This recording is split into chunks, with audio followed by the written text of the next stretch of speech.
Hey everyone, in today's video I'm going to show you how to create an access token for Dropbox. So let's get started. Go to dropbox.com/developers and click on create app. Now here select slope axis and choose the type of axis you need.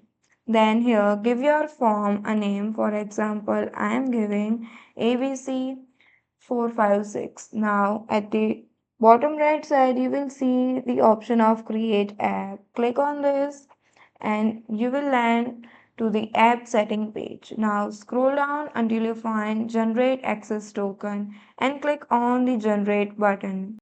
Now copy the token and store it securely. This token will let your app talk to Dropbox API, so don't share it publicly. And that's it, you have created your Dropbox access token. So that's all for today. Thank you for watching.